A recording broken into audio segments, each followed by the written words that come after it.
tak ada basuh muka. Semua ada. Ya, sama ada hadis yang marfu', hadis yang diangkat kepada Rasulullah SAW, hak Nabi cakap, hak Nabi buat. Begitu dengan hadis-hadis yang tidak marfu', hadis-hadis yang selain daripada hadis Rasulullah SAW. Hadis sahabat, sahabat cakap, sahabat buat. Ya. Itu kita panggil mauquf. Ya. Dan kalau kita lihat atau kita pergi lebih daripada itu, itulah hadis-hadis yang maqtu', yang disebut oleh para tabi'in ataupun yang dilakukan oleh mereka, the same.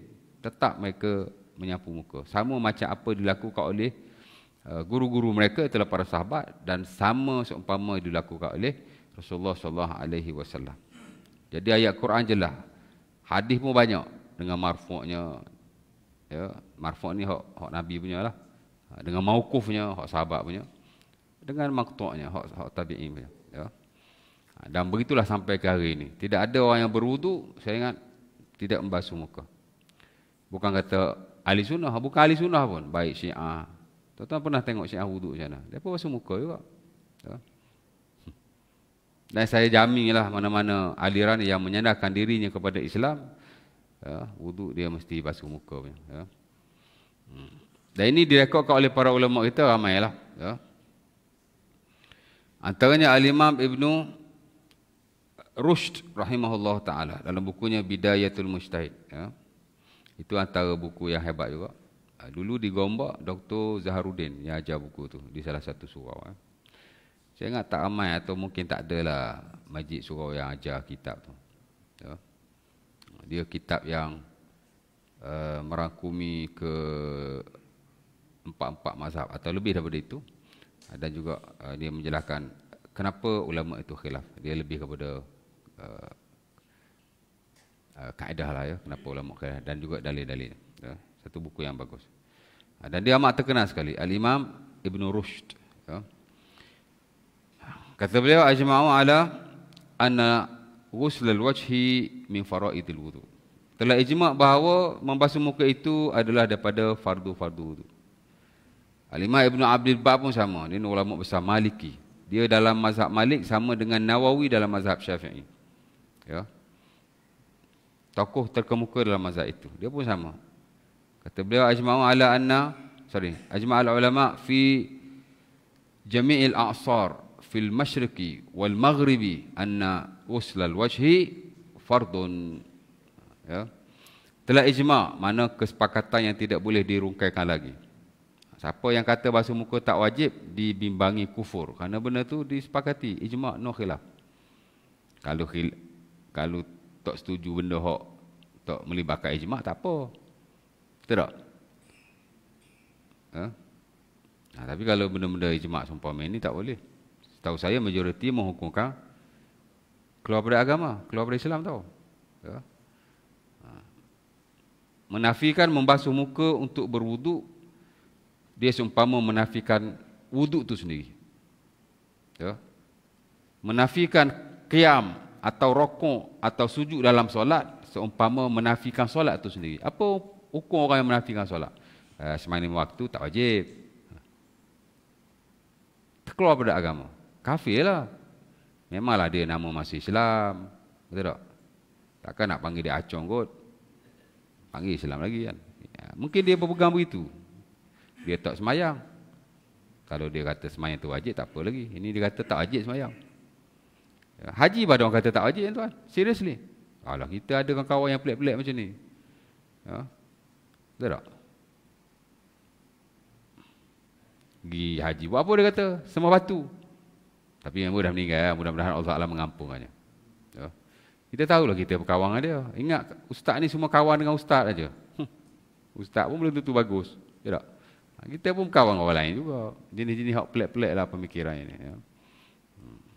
Ada member tu seorang, sama juga. Ni yang dah berusia belaka ni. Ya. Pasal raya haji je, marah. Pasal haji je, marah. Apa sembelih-sembelih lembu dia kata. Ya. Makan jadi taik makan daging dia kata. Kan?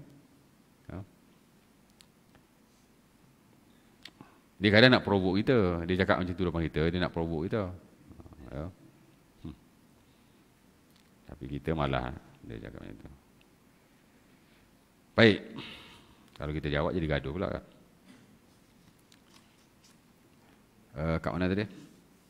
Jadi tak ada khilaf. Basuh muka memang tak ada khilaf. Kalau khilaf bab lain tu okeylah kan. Ya. Tapi hak jenis basic-basic yang fundamental seumpama ini tak boleh menyalahi sama sekali ya. Jadi sepakatlah ya. Dan sekiranya ramai lagi ulama-ulama besar yang mengatakan begitu. Dan practically yang kita buat sampai hari ini macam itulah ya. Tak ada khilaf. Cuma ada beberapa isu lah bila bersabit dengan muka.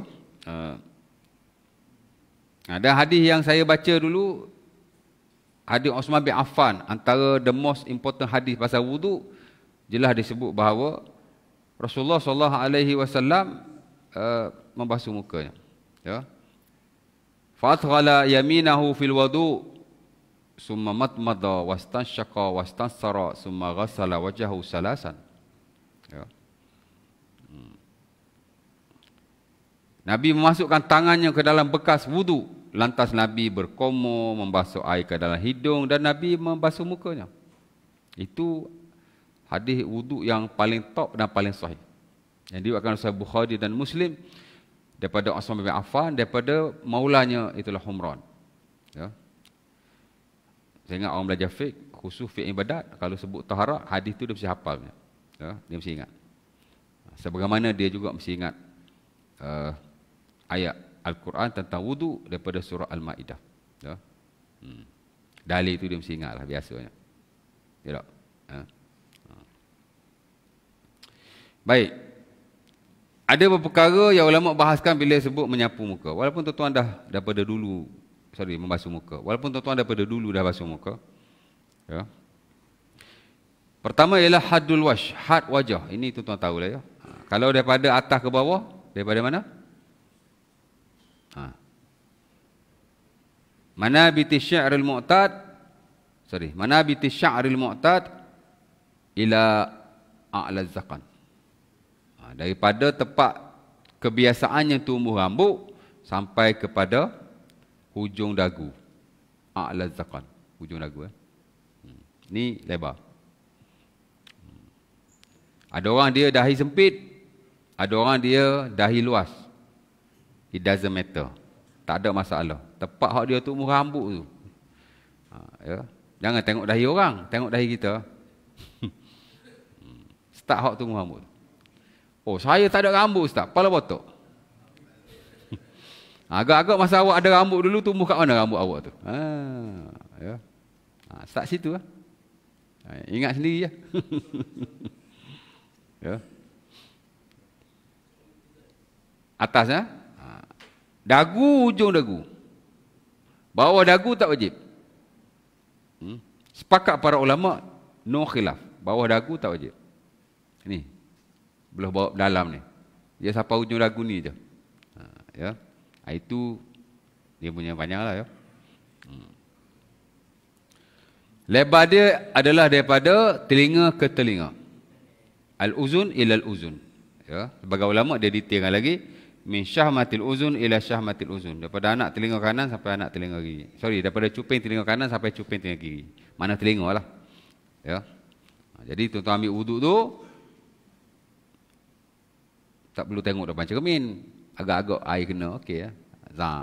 Zam. Ya. Boleh sebelah tangan, boleh dua belah tangan.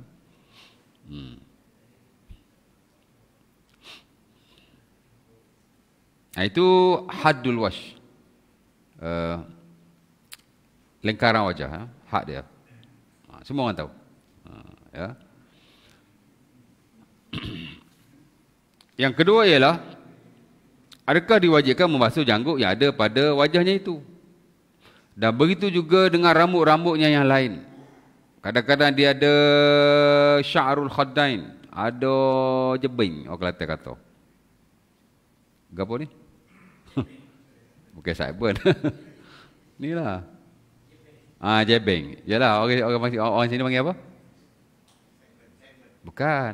Inilah yang jambang. Bukan jamban.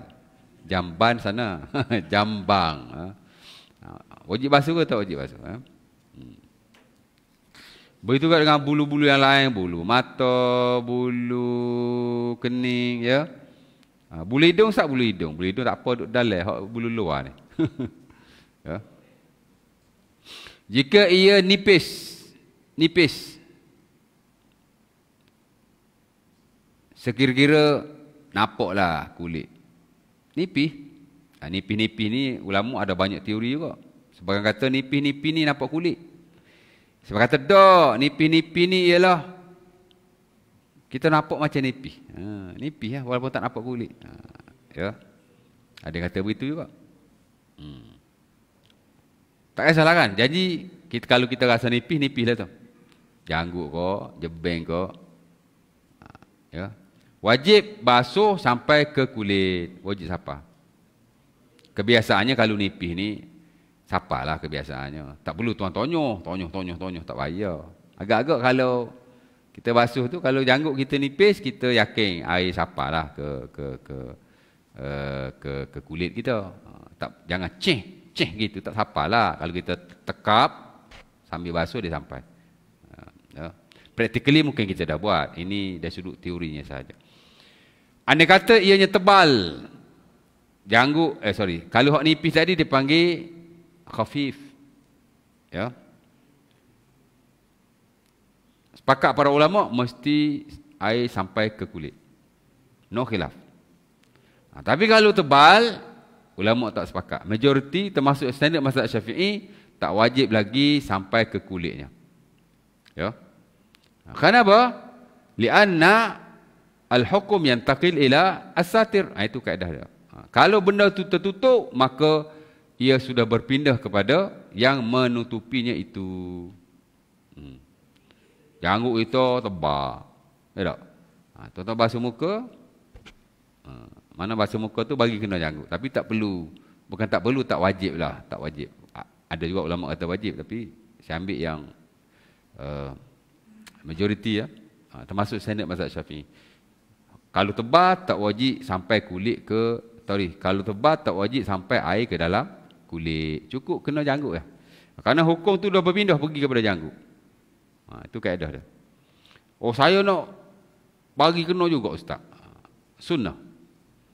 Amat-amat digalakkan. Kerana ada hadisnya. Tapi majoriti kata tidak wajib. Hukum tu sudah berpindah. Ni janggut. Dan begitu juga dengan jambang. Ada orang dia jambang tebal. Yang mana kalau sekadar dia basuh, kadang-kadang air tak sampai. Memang tak sampai kalau tebal sangat. Tak perlu dia tonyoh bagi siapa lah. Tapi kalau dia dapat buat begitu, maka sebagai ulama mengatakan bahawa, ataupun majoriti mengatakan bahawa ia sunnah dan tidak wajib. Ya. Kerana Rasulullah SAW juga menyampaikan air ke dalam janggut-janggutnya berkenaan. Umpama disebut oleh Anas bin Malik la Sunan Abi Daud. Tawadda'a Rasulullah fa akhadha kaffan mimma wa adkhala bihi hanakahu wa khallala bihi lihyatah wa qala hakaza amarani rabbi. Anas bin Malik kata Nabi wudu, kemudian Nabi ambil satu tapak tangan air, Nabi menyela-nyela akan janggutnya. Mana Nabi ganyih sikit lah. Nampak? Kemudian Nabi berkata, hakaza amarani rabbi. Beginilah aku diperintahkan oleh Allah. Itu yang segelintir ulama kata wajib juga tu. Wajib menyela-nyela dan menyampaikan air ke kulit walaupun tebal. Nipis of course lah. Tebal pun sama juga dia kata. Kerana ia ada dilakukan oleh Rasulullah SAW. Dan Nabi berkata, inilah perintah Tuhan kepadaku. Bila sebut perintah, wajib lah. Sebab asal-asal perintah itu wajib. Ya, tapi majoriti kata tak wajib. Pasal banyak hadis-hadis yang tidak menyebut akan hal itu. Hadis ni saja. Ataupun adalah 2-3 hadis yang lain. Dan ia tidak sahih. Hadis ni ada khilaf sahih atau tak sahih. Dia bila ada khilaf sahih tak sahih ni, dia memberi implikasi hukum yang tidak sama. Sebagai ulama kata begitu, ulama kata begitu. Ya. Tapi saya pasal janggut tak tebal mana ni, macam ni, dia wajib juga ni benar ni. Ya. Tapi bukan bawah tak wajib, ni hak ujung ni. Tapi saya masih menyela-nyela lah sebab menyela ni sunnah. Bila kita sela, dia akan sampailah ya. Sela ni ada dua cara ya. Pertama, tuan-tuan boleh sela dengan jari jemari begini. Yang kedua, boleh saja tuan-tuan isi air ke dalam tangan, kemudian tuan letak begini. Boleh juga. Sela dengan jari ke, sela dengan tapak tangan ke. Janji, bila kita buat begitu, air akan meresap ke dalam janggut-janggut kita dan akan terkena kulit-kulit kita. That is preferable. Itu mustahab. Mana amat-amat digalakkan. Ya. Tapi tidak wajib sama sekali. Ya. Adapun rambut-rambut yang lain, adapun bulu-bulu yang lain, rambut-rambut yang lain, bulu mata, bulu kening, ya tak? Bulu apa lagi? Bulu hidung tak masuk, sebut dah dia. Hak ning tak ada isu lah, sebab mana ada orang ada bulu mata tebal sangat, betul tak? Bulu kening tebal sangat. Sekira-kira kalau dia berwuduk sebagai orang biasa, air sudah sampai. Ya. Baik. Bulu hidung, tak apalah pasal duduk dalam hidung kan. Itu nombor dua kan. Nombor dua. Kemudian yang ketiga, bersabit dengan basuh muka juga. Ulama ada membahaskan tentang apakah berkumur dan memasukkan air ke dalam hidung itu termasuk dalam muka. Ya. Bagi ulama yang kata hidung dan mulut, yakni berkumur itulah, ia tidak melibatkan basuh muka, maka dia kata tidak wajib. Sunnah sahaja. Dan itu yang majoriti, termasuk yang standard dalam mazhab Syafi'i. Kita basuh hidung dengan kumur tak wajib. Buat tak, bukan tak buat, tapi tidak wajib. Dan itu majoriti sebenarnya. Kenapa? Kerana dia kata ini basuhan yang berasingan. Dalam Quran Allah Ta'ala tak sebut. Begitu juga dalam sebahagian hadis-hadis yang diriwayatkan. Ya. Allah Ta'ala alam, hadis yang marfu' daripada Rasulullah SAW tidak adalah Nabi wuduk, memang Nabi tak tinggal basuh muka dengan kumur, cuci hidung dengan kumur ni. Tapi hadis-hadis yang lain seperti hadis yang mauquf, hadis sahabat Nabi, macam Ali bin Abi Talib, ada nah yang sahih yang diriwayatkan dalam sebahagian buku sunan, dia wuduk, dia tak kumur, dia tak basuh hidung. Dia betul-betul buat hak wajib saja. Ya. Adalah nah-nahnya itu. Tapi majoriti kata tak wajib. Ya. Hak kata wajib tu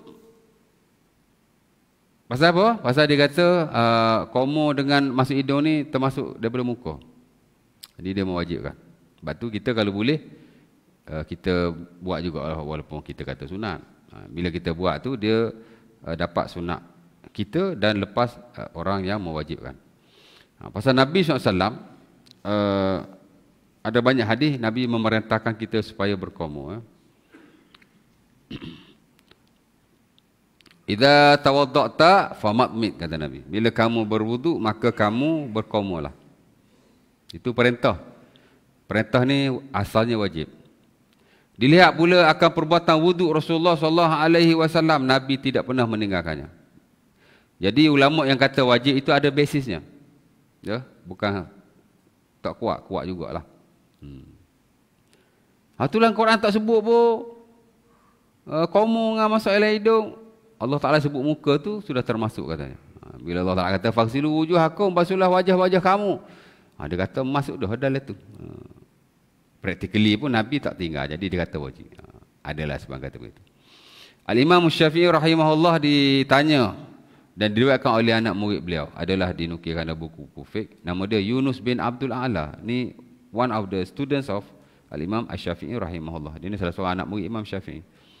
Dia tanya, wahai guruku, hal ala al-mutawaddi al-matmadah wal istinsyaq, adakah diwajibkan berkumur dan memasukkan air ke dalam hidung kepada orang yang berwuduk? Apa kata Imam Syafi'i rahimahullah? La a'lam annahuma 'ala al-wudu'i, la a'lamu anna al-matmadah wal istinsyaqi 'ala al-mutawaddi wujuban. Ya.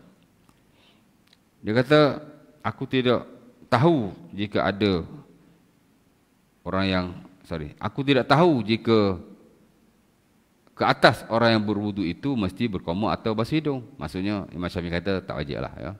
Dan itu pendirian majoriti sebenarnya. Ya. Baik. Kemudian ada lagi yang dibahaskan oleh para ulama ialah Saiban ni. Ya. Saiban kita ni, dia dalam kawasan muka. Ada isu dia perempuan kerana saiban dia panjang. Ya tak? Dan memang ada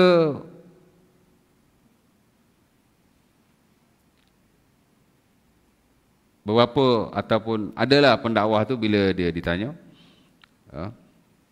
apa hukum membasuh saibun wanita, dia kata wajib. Kalau panjang kena tarik. Oh, basuh macam tu kan. Ya. Dan pernah bukan kecoh lah, mana ada banyak pertikaian juga pada waktu itu. Ni cerita lama dah ni, 5, 6, 7 tahun lepas. Sehingga Dr. Zulkifli Al-Bakri, mufti wilayah pada waktu itu, mengeluarkan fatwanya. Saya pun baca juga fatwa Dewan by One, agak panjang juga. Kesimpulannya ialah tidak wajib. Ya. Maknanya tak wajib basuh. Panjang basuh belakang tak wajib. Kalau panjang lah. Cukup dia basuh muka, terkena part of dia punya saibun di tepi ni, maka sudah memadai. Ini isu khilaf. Tak ada hadis sama sekali in spesifik yang mewajibkannya. Ya. Jadi ada khilaf dalam bab ni.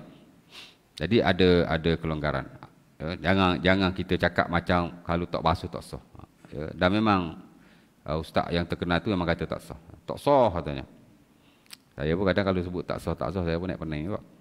Kalau ada pendapat tertentu dan kita faham ia hanya melibatkan ijtihad saja, maka boleh saja kita ambil mana-mana yang tak ada masalah sama sekali. Yang lebih memudahkanlah. Ya. Saya tengoklah senario hari ni tuan-tuan. Kalau muamalat memang saya cerita lah. Ya. Memang tak ada mazhab-mazhab tertentu lah, termasuk mazhab Syafi'i. Ya. Ibadat pun sekarang kita lihat negeri-negeri lah di Malaysia, termasuk Selangor sendiri, kita dah banyak ambil pendapat-pendapat yang memudahkan. Ya. Terutama perkara yang tak ada nas yang spesifik pun.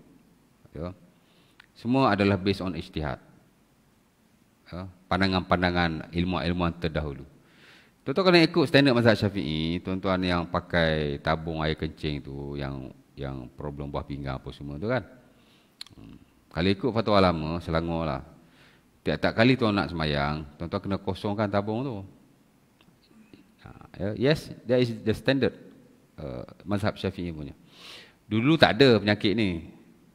Ada tabung lah. Penyakit tu dah ada, tapi tabung itu tak ada. Orang dulu kalau dia air kencing keluar je, dia akan letak kain. Dia sama saja dengan istihadah. Ya, lebih kurang lah.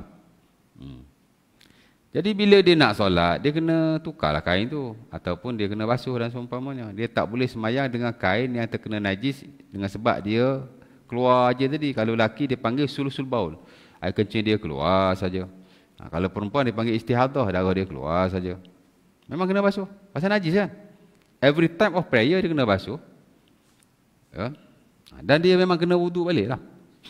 Tapi fatwa baru Selangor dia cakap macam mana? Tak wajib kosongkan tabung, hanya wajib berwuduk saja. Ya. Dan saya nak kata yakin pun tidaklah. Boleh jadi pada masa hadapan dia akan ambil lagi satu fatwa yang memudahkan. Kosong tabung tak payah, wuduk pun tak payah. Kerana dia adalah di kalangan orang-orang yang uzur. Ya. Saya kalau jadi AJK fatwa tuan, saya akan cadang yang tu. Saya akan cadang yang tu. Tapi tak jadi AJK fatwa lagi lah. Ya tak? Lah ni wasit dengan attack aja. Ya. Saya 2 tahun lepas tuan-tuan, orang kos saya. Ni kalau saya sebut nama tuan-tuan kenal semua ni. Kenal semua ni. Dia marah saya ngajar. Ngajar jenis benda-benda macam ni kan. Dan dia mengancam saya akan batalkan tauliah ustaz. Saya kata, ya welcome lah. Saya mengalu-alukan. Tapi dah 2 tahun, tak ada tarik tauliah saya lagi pun. Kita mengajar benda betul. Nak takut apa? Tak? Dia takut-takut ni mengajar benda salah. Kita mengajar semua ada rujukan. Cuma kalau awak nak saya mengajar, ya tak? Straight aja. Tak ada kanan kiri. Ya tak? Kalau duduk mazhab Syafi'i saja, kena cari orang lagu tu lah. Saya bidang ijtihad. Ijtihad meretasi aliran dan mazhab. Ya. Kadang-kadang bukan untuk kita ikut, tapi nature hari ni belajar khusus fiqh lah, memang macam tu. Ya. Dia kan ada banyak keterbukaan. Dunia berubah tuan, dan fiqh mesti hidup. Umpama kata Al-Qardawi hafizahullah, rahimahullah. Al-fiqhu haya. Wal hayatu lahu ruh, laha ruh. Hidup ni kehidupan, dan kehidupan mesti ada roh. Fiqh pun sama juga. Dia mesti ada roh. Ya. Salah satu roh dia ialah keterbukaan lah. Ya. Dan kelapangan dalam perkara yang Islam beri kelapangan. Ya. Jadi tak payahlah kita nak ni sangat kan. Tapi kalau benda tu jelas menyalahi atau bercanggah dengan nanas agama, dia kata no tolerance. Ini takat ijtihad-ijtihad macam ni tuan-tuan. Dia tak akan menjejaskan iman tuan-tuan. Jauh sekali dia tak akan bawa pada apa-apa kesan yang buruk. Perbalahan, pergaduhan, jauh sekali peperangan. Saya kata tak boleh, nanti kita mu kata lagu ni, aku kata lagu ni, bergaduh nanti. Adalah. Ulama dulu kan. Imam Malik, Imam Syafi'i. Imam Syafi'i kata lagu ni, Imam Malik kata begini. Tunggu anak murid, okey ya? Tak? Imam Malik kata siapa-siapa yang semayang di belakang imam tak wajib membaca Fatihah. Imam Syafi'i kata tak. Dulu dia kata tak wajib juga. Tapi hak baru dia kata tak. Wajib baca Al-Fatihah. Siapa-siapa tak baca, tak sah lah semayang. Hak jenis imam baca kuat-kuat macam subuh kan. Kalau jenis orang nak jadi batu api, dia akan cakap macam ni. Oh, Imam Syafi'i kata tok guru dia tak sah semayang. Jadi balah lah. Betul tak? Hak dia kata tu betul tak? Betul. Dah Imam Malik kata tak payah baca. Imam Syafi'i kata kena baca. Jadi menurut Imam Syafi'i, Imam Malik semayang tak sah. Betul tak? Logically macam tu lah. Tapi Imam Syafi'i tak kata Imam tok guru dia tak sah. Dia kata orang semayang macam ni tak sah. Sama lah tu dia kata. Tak sama. Awak tu nak cari gaduh tu asal lah. Tak sama. Jadi jangan buat kesimpulan sendiri. Ya. Dia cerita dia macam tu lah. Ya. Baik. Jadi saiban tu tak wajib. Ya. Tapi kalau nak basuh terpulang. Ya. Tapi kalau tak basuh tidak mengapa ya. Baik, itulah yang sapu muka yang saya tahu. Memang adalah perkara yang dibahaskan, tapi bab fardu ni biasa dia tak ada isu sangat. Ya. Ada tanya apa-apa tak? Ada soalan? Any question? Okey, sapu tangan ke siku. Sorry, sapu bukan sapu ni. Oh, ni tayamum. Apa hak kau bagi baca tayamum? Mana wuduk ni? Pasal malam tadi tayamum dekat Shah Alam. Ya. Ini wuduk.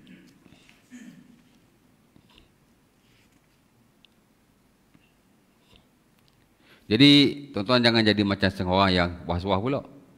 Kan? Bila basuh tu kan macam susahlah dia nak bagi rata betul-betul lah. Tak payah. Basuh biasa je zap sekali. Basuh biasa zap sekali. Sekali sapu je. Ataupun sekali, 2 kali, 3 kali. Tapi jangan sampai nak bagi gitu mau lalu lah. Was-was ni masalah tuan-tuan. Ada je tuan tengok orang wuduk kan. Basuh kuyuk kan. Ni wuduk ke mandi ni? Ya. Saya pun zaman belajar dulu ada was-was juga. Saya kalau ambil wuduk basuh. Seriously. Ya.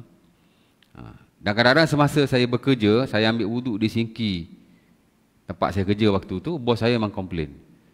Apa sah ambil wuduk basuh kuyuk? Dia kata, adalah basuh habis kat Allah tuan. Memang saya ada penyakit was-was sikit. Ya.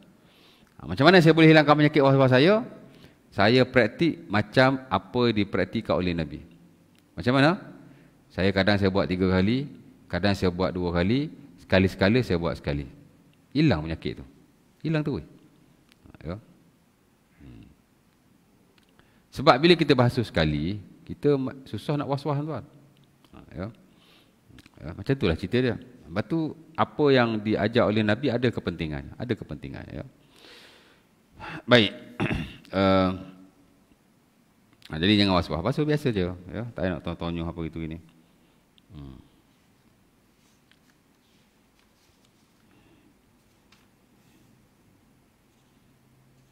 Okey, basuh tangan hingga ke siku sama juga, sepakat para ulama.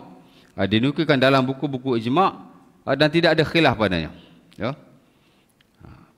Kerana ia dalam ayat yang sama, surah Al-Ma'idah tu, selepas Allah Ta'ala sebut, faghsilu wujuhakum, basuhlah wajah-wajah kamu, wa aydiyakum ilal marafiq, dan kedua tanganmu hingga ke siku.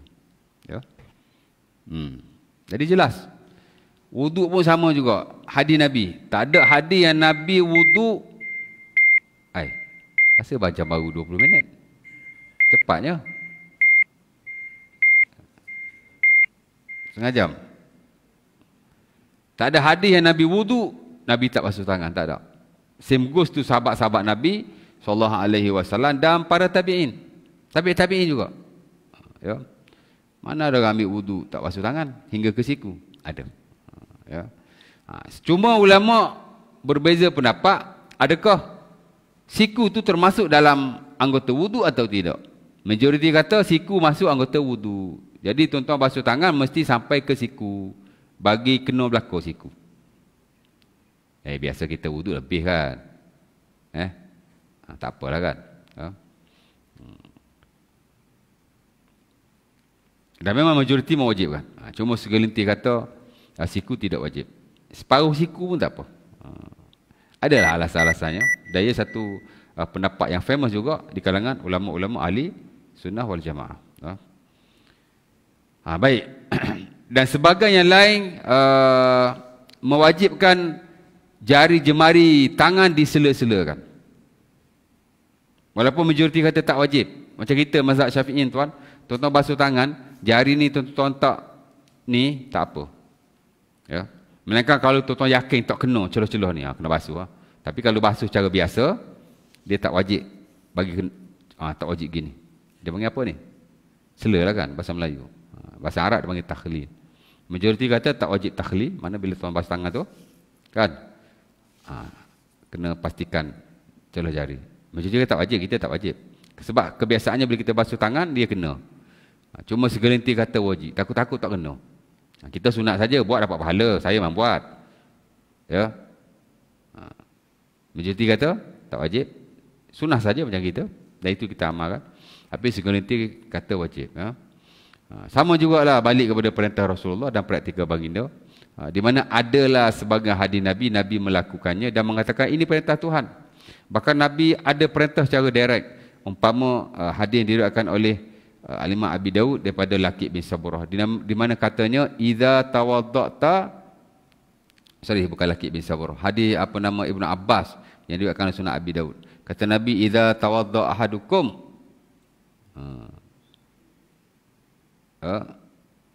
fakhallil baina asabi' yadayhi wa rijlaihi.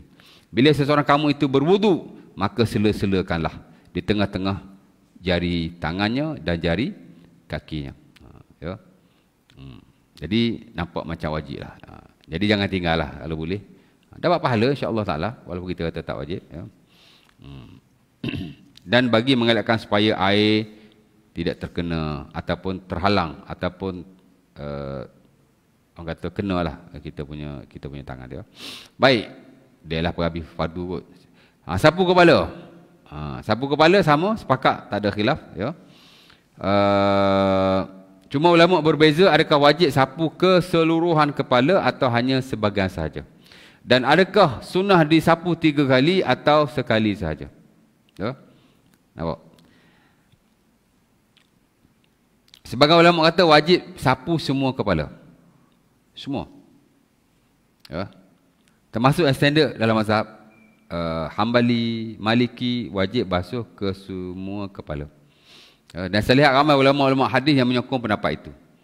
Ya, kerana banyak hadis diriwayatkan. Walau bagaimanapun, adalah once a while atau beberapa hadis Nabi hanya berwuduk sebahagian daripada kepalanya. Ya. Antaranya hadis Mughirah bin Syu'bah. Katanya Nabi hanya sapu di atas ubun-ubunnya sahaja. Tawadda'a Rasulullah wa masaha ala nasiyatihi wa imamatihi wa khuffai. Nabi SAW berwuduk. Nabi menyapu di ubun-ubunnya, di atas serbannya, dan juga Nabi menyapu kedua kakinya bila dia pakai khuf lah. Ya, nanti kita akan bincang juga bab khuf ni. Ya. Jadi Nabi sapu kepala, Nabi sapu serban. Ya. Jadi kata bolehlah sebahagian daripada kepala. Ya. Dan begitu juga cara sapu kepala, tuan-tuan sapu kepala macam mana? Oh, saya sapu ceh gitu ustaz. Janganlah, rugilah. Kan? Tak dapatlah pahala. Sapu kepala tuan, kedua-dua tangan, depan ke belakang, belakang ke depan. Itu yang sunnah. Ke semua kepala, dan arah dia itu memang praktikal Rasulullah SAW. Contoh sapu gitu, mazhab Syafi'i pas. Mazhab lain tak lepas. Mazhab Syafi'i pas. Tapi kita miss lah. Kerana hadis Nabi, Nabi bila sapu kepala, memang ada Nabi sapu begitu. Tapi dalam banyak hadis, Nabi sapu ke semuanya. Dan Nabi sapu daripada depan ke belakang, belakang ke depan. Yang paling top tu ialah hadis yang diriwayatkan oleh Abdullah bin Zaid. Antara hadis yang sahih dalam bab ni. Katanya, tawadda'a Rasulullah sallallahu alaihi wasallam. Famasaha ra'sahu. Nabi berwuduk dan Nabi menyapu kepalanya. Bada'a bi muqaddam ra'sihi. Nabi mula dengan ni depan. Bada'a bi muqaddam ra'sihi summa zahaba bihima ila qafah. Nabi bawa pula ke belakang. Summa raddahuma ila al-makan alladhi bada'a minhu. Kemudian Nabi bawa balik ke depan. Ya, sebaik-baiknya dua belah tangan. Kalau sebelah tangan pun boleh. Cuma ada yang kata makruh, ada yang kata tidak makruh. Saya ambil wuduk all the time memang macam tu. Depan ke belakang, belakang ke depan. Jadi you all start from today, ambil ataupun sapu kepala macam itulah kalau boleh. Ya. Ada juga riwayat Nabi menyapu kesemuanya kepalanya, tapi bukan depan ke belakang, belakang ke depan. Hak tu hak paling top, yang paling sunnah. Tapi once in a while boleh saja tuan-tuan sapu kepala keseluruhan dengan apa-apa cara sekalipun. Janji semua. Boleh je kan. Janji semua. Tapi waktu tu the best lah. Ya. Ada juga riwayat Nabi bermula daripada tengah kepala turun ke bawah. Ada juga. Janji semua kepala lah. Tapi the best tu lah depan belakang, belakang depan. Itu sunnah. Ya. Majoriti ulama tuan-tuan hanya mensunahkan sekali saja untuk sapu kepala. Kenapa? Kerana hadis-hadis Nabi SAW secara spesifik Nabi wudu practically. Nabi hanya sapu sekali saja. Macam hadis Osman yang paling top tu kan, sekali. Dan begitu hadis-hadis yang lain, hadis Abdullah bin Zaid, banyak yang hadis sekali. Sebab tu majoriti ulama kata sunat sekali saja. Cuma yang kata sunat 3 kali ni mazhab Syafi'i rahimahullah taala. Kerana walaupun ada banyak nas Nabi berwuduk sekali, tapi di atas hadis-hadis yang umum tentang wuduk banyak juga disebut 3 kali. Contoh hadis Ibn Abbas dalam Sahih Bukhari. Katanya tawadda'a Rasulullah salasan. Nabi wuduk 3 kali. Ya. Boleh sekali-sekala dia kata, tapi 3 kali itu lebih sunnah. Sekali sunnah juga, tapi lebih sunnah 3 kali. Majoriti kata lebih sunnah sekali. Dia macam tu. Ya tak? Saya personally, saya wuduk saya sekali saja. Once a while saya buat 3 kali. Kerana hadis sekali ni lebih sahih dan itu praktikal Rasulullah SAW. Tapi kalau 3 kali pun tidak salah sama sekali. Ya. Cuma isu dia, hak ni kata afdal lagu ni, hak ni kata afdal lagu ni. Cuma saya nak bagi nampak gambaran. Majoriti kata hanya sunnah sekali saja. Ya. Depan belakang, belakang ke depan. That's it. Ya. Baik. Nabi SAW kata siapa-siapa yang berwuduk sekali, itu wuduk maka dia telah melakukan perkara yang diwajibkan ke atasnya. Siapa-siapa yang berwuduk 2 kali, dia dapat 2 kali ganda pahala. Siapa-siapa yang berwuduk 3 kali, Nabi kata itulah wudukku dan wuduk Nabi-Nabi sebelum daripadaku. Hadis Ibnu Umar yang diriwayatkan dalam Musnad Ahmad. Antara hadis yang kuat jugalah yang nak menyokong bahawa afdal wuduk ni 3 kali tanpa mengira anggota. Ya. Nampak? Jadi cerita dia begitulah ya. Baik. Sapu kepala, lepas tu basuh kaki. Basuh kaki sama juga. Termasuk dalam rukun. Cuma bila tuan-tuan basuh kaki, dia sama saja dengan basuh tangan. Kalau dapat sela-sela celah jari itu, lebih baik. Sunnah. Dan dapat mengelakkan daripada air terkena di celah jari. Kerana celah jari ni dia lebih susah sikit berbanding celah tangan. Celah tangan dia bokok sikit. Kaki ni kadang dia tutup. Nak hak mana hak jari, hak jenis tebal-tebal besar-besar tu tak. Kan air tak masuk. Jadi sebaik-baiknya menyela lah. Oh ustaz, saya nak bagi tahu, saya ni tak boleh tunduk. Kalau tunduk sakit pinggang lah, itulah inilah. Saya kata bukan kata pokcik, saya pun serupa juga. Memang saya tak sela dengan tangan saya. Hak tu hak afdal. Tapi dengan sebab keuzuran, boleh sahaja sela kaki dengan kaki kita. Mana tenis jugalah sikit-sikit, jangan main olor je kaki bawah paip. Ulu je kaki bawah paip macam tu. Takut tak kata. Ya. Ulu kaki bawah paip, tenis kan. Kaki sesama kaki, ia termasuk juga takhlil insya-Allah taala. Kerana kita tidak mampu melaku dengan tangan. As long as kita cuba sebaik mungkin untuk meratakan air. Jangan semata-mata di ulu lah. Ya, takut-takut tak dapat, itu saja. Ya. Ya, insya-Allah taala. Dan tertib sepakat para ulama. Majoriti mewajibkan. Cuma segelintir tak wajib. Yang standard mazhab Maliki tuan-tuan, tertib tak wajib. Basuh kaki dulu pun tak apa. Basuh muka dulu pun tak apa. Ya. Tapi kita lihat orang-orang yang bermazhab Maliki, contoh sebahagian daripada sahabat-sahabat saya yang datang daripada Afrika dulu masa belajar. Saya tak pernah tengok dia wuduk tunggang terbalik macam tu. Memang dia kata tak wajib. Tapi dia wuduk sama je macam kita. Kerana dia mensunahkan tertib. Cuma dia tidak mewajibkannya. Jadi kalau tuan-tuan pergi ke mana-mana negara, kok tuan-tuan tengok kawan tu pergi basuh kaki dulu. Ini Islam anda. Ada je ulama yang kata begitu. Dan amat maklum sekali. Cuma kita takkan dapatilah kebiasaannya. Ya. Macam kita kata orang Hanafi lah. Tuan-tuan, dia baca Fatihah tak wajib. Tapi saya dah 10 tahun semayang di surau Hanafi. Tapi Hanafi pun dah celup dah pasal duduk Malaysia. Masjid surau Hanafi Malaysia kan. Dia dah celup-celup sikit lah. Tapi adalah Hanafi tu masih ada. Kita tahulah kan. Saya tengok mereka ataupun saya semayang di belakang mereka baca Fatihah juga. Mungkin takut kalau tak baca kan jadi masalah pula kan sebab dia duduk di Malaysia. Tapi saya semayang sunat sebelah-sebelah pun saya dengar dia baca juga Fatihah. Kadang lebih kepada teori je. Bila back to practical, dia baca juga. Sebab dia mensunahkan Al-Fatihah. Jadi dia baca juga benda sunah tu. Ya, dia tak wajibkan Fatihah, dia mensunahkan saja. Ya. Baik, insya-Allah taala habis bab tu, alhamdulillah lega saya. Saya dah lama nak habiskan bab fardu wuduk ni. Tapi sebelum ni mungkin duk main kona kot lain kot. Next nanti kita masuk sunanul wudu. Ni interesting sikit ataupun lebih banyak skop yang kita boleh kongsikan. Dan kalau ada nak tanya apa-apa, ada soalan tak? Ada nak tanya apa-apa? Tak ada? Oh, kelas fiqh tak ada, tak syok lah. Dia kena ada satu soalan. Simple. Saya jawab pun simple. Ya. Ada soalan? Tak ada? Tak ada tak apa. Ya. Okey. Okey, basuh anggota wuduk tuan-tuan. Yang saya lihat yang disunahkan oleh para ulama ialah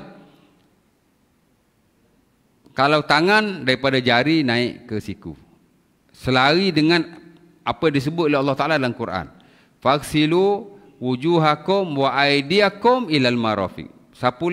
Basuhlah mukamu dan tanganmu hingga ke siku. Tangan hingga ke siku. Jadi kita buat macam itulah, tangan hingga ke siku. Tak kisahlah tuan-tuan wuduk dalam air kolah ke, tuan-tuan wuduk dengan paip ke, tuan-tuan wuduk daripada air terjun ke, air hujan ke, tangan dulu. Boleh aja buat, tak boleh? Boleh. Tapi kalau boleh je ambil air gitu. Saya boleh buat. Oh, celup gitu aja. Tapi kalau buat berbeza sebaliknya, mula kok siku dulu ataupun mula kok tengah dulu. Boleh, tapi tidak sunnah. Sebagai ulama kata makruh, sebagai ulama kata khilaful aula. Khilaful aula ni ringan pada makruh sikit. Tidak afdal maksudnya. Ya.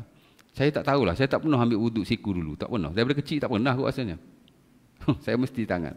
Kaki pun sama juga. Di mana dimulai dengan jari kaki naik ke atas. Ya. Boleh aja. Kalau ulu pun ulu jari dulu. Pap. Ya. Nampak. Adapun yang lain, anggota lain yang mana? Dia tak ada hak mana kena dulu, tak ada. Basuh telinga, nak start kat cuping dulu kau, nak start kat atas dulu, start. Tak ada. Basuh gini je. Ya. Mana masuk jari? Tapi kalau tangan dengan kaki memang sunat ikut depan dululah. Ya. Dan tuan-tuan last sekali, tuan-tuan kena hati-hatilah elakkan daripada kaki tuan-tuan. Terutama tumit kadang-kadang takut-takut tidak terkena air. Dan ini berlaku pada zaman sahabat Nabi SAW, di mana dia basuh kaki, tumit tak kena air. Dia tak sedar. Tapi Nabi tahu. Dia tengah semayang tuan. Ya. Sorry, Nabi tahu. Nabi tengok dia wuduk, belakang tak kena. Bukan semayang, semayang ke lain. Maka Nabi berkata kepadanya, wailun lil aqabi minan nar. Kamu kena hati-hati dengan tumit yang akan disambar oleh api neraka. Di mana ialah bila air tak kena, wuduk tak sah. Bila wuduk tak sah, semayang tak sah, neraka lah. Jadi kaki nak kena beringat. Dan itu yang disebut oleh Rasulullah SAW. Tumit-tumit yang tidak dikenakan air semasa wuduk adalah api neraka. Jadi nak kena beringatlah. Lepas tu kalau kita basuh kaki tu, kena tanya-tanya sikit lah kaki. Kadang-kadang tuan pakai paip, ulu ke depan aja. Takut belakang tak kena. Jadi pusingkan sikit kaki kita tu. Bagilah kena tumit, macam tu lah cerita dia. Tapi hati-hati dengan kaki. Ya. Kaki nak jaga-jaga sikit. InsyaAllah ta'ala, mudah-mudahan untuk begini. Sikit sebanyak perkongsian kita. Dan kalau tak ada apa-apa, kita, atau kalau ada rezeki lagi, ataupun ada umur yang panjang, kita jumpalah pada sesi yang akan datang. InsyaAllah ta'ala. Ya. Tajuk dia sunat-sunat tayamum. Ya. Dan tuan-tuan fikirlah nanti next kuliah nak tanya saya apa. Saya kalau kuliah, kalau tak ada soalan, tak boleh. Kau kena ada 1-2 soalan. Ya, pasal kuliah fiqh ni memang kena ada soalan. Takkanlah tuan-tuan tak ada persoalan langsung. Yalah, buat wuduk apa ibadah kita, takkan kita tak ada persoalan. Dan tuan-tuan boleh saja tanya bab yang lain, tak ada syarat. Bila saya ajar wuduk, tuan-tuan tanya bab wuduk, boleh je tanya bab semayang. Ya. InsyaAllah ta'ala kita tangguhkan majlis kita dengan tasbih kafarah dan surah Al-As. Subhanakallah bihamdik, asyhadu an la ilaha illa anta, astaghfiruka. Assalamualaikum warahmatullahi wabarakatuh.